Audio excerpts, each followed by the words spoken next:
Right, very good evening, and hopefully you're seeing what I'm seeing. I'm just looking at my screen. Well, I'm not actually looking at my screen because it's over there, but I'm looking at my other screen. And what I've got is actually something I did a while ago, and I didn't actually post this video. This video is posted by my eldest daughter's boyfriend, daughter, her boyfriend, and this is something that he asked me to help him with. And it uses another variant of the random number generator. In fact, it uses a couple of them, and it also is,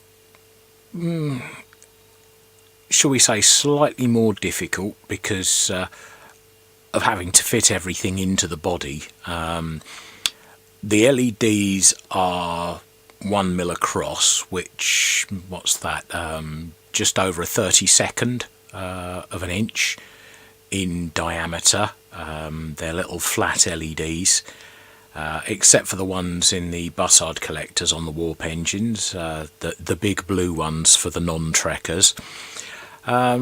So what I'm going to do is I'm just going to go to my screen here. I'm going to start the video. Okay, so here we have a quick video of and hopefully USS that will play through. From the Kelvin timeline. And we've got a complete custom lighting kit here, including double flash lights on the top and the bottom, the deck lights, complete decals, spinning Bussard collectors, contra-rotating perfectly in sync, a lit deflector dish, which is hard to see because it's quite bright,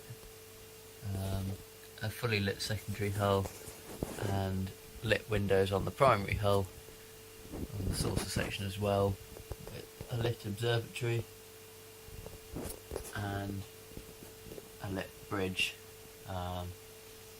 which looks bluer than it appears on camera, but not too much. It's on the stand that came with the kit. right, I'm going to stop it there because obviously it would be nicer if you wanted to see the whole thing to go and visit Sasha's channel. I will put a link in the description, and hopefully you'll enjoy this very brief video. Quick update on what's been going on. The LEDs came for the disco lights, and I changed them, and they blew pretty much straight away. And then I tested the rest of the bag, and out of the bag, half of them were dead before I even fitted them to anything. So I have some different ones on order from a different supplier, which is why that project's on hold. As soon as they come in, then I can start that one up again. I'm looking at another radio, and I gave it a brief power up check, but I'd like to sort of film it properly. And this is a 1950, 52, 53 pilot radio, and it uses quite a weird setup insofar as it isn't an AC/DC set, it is purely an AC set, but it uses series filament from the tap of the mains transformer, as well as using the transformer to provide a secondary voltage to actually provide B+. So it's a mishmash of two technologies. The other thing about it is live chassis.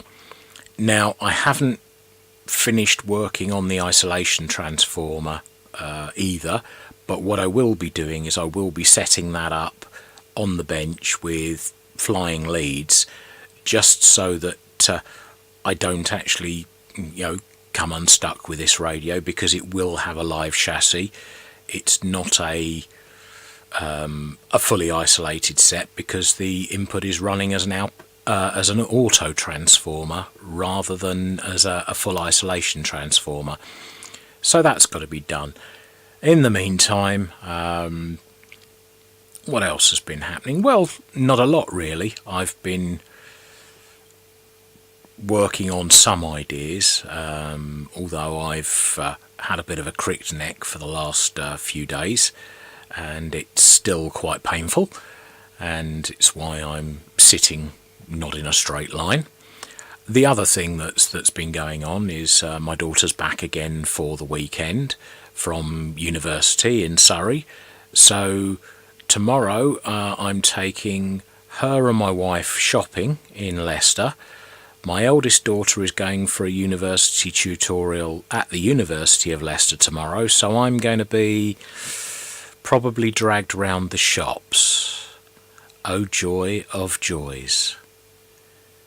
You know what it's like when you go shopping with women.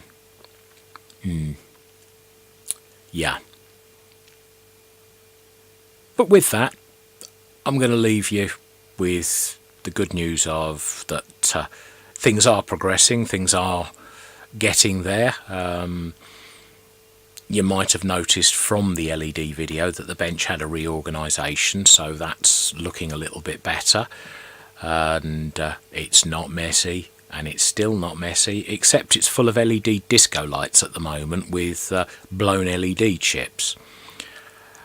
When I do the update on that video, which should come out in the next few days, I'll put in some more information on that. But originally I wasn't going to release the video that I have shot for it because it was just frustrating, to say the least. It was a lot of video about nothing for no end result. No more information on the DDS board for the HF radio. That one hasn't been resolved yet. Still waiting for information on another radio that I'm looking at. And yeah, generally things are sort of at a standstill and sort of on the go. It's 6 of one, half a dozen the other station at the moment here. So anyway, I think at this point we'll stop because I've been wittering for however long, 7 minutes. That's what's going on at George's Workbench, and I'm not even sitting at the workbench today. We're using the computer station and the standalone mic. So there we go. Thanks very much for watching this video, and we'll catch you again soon. Bye for now.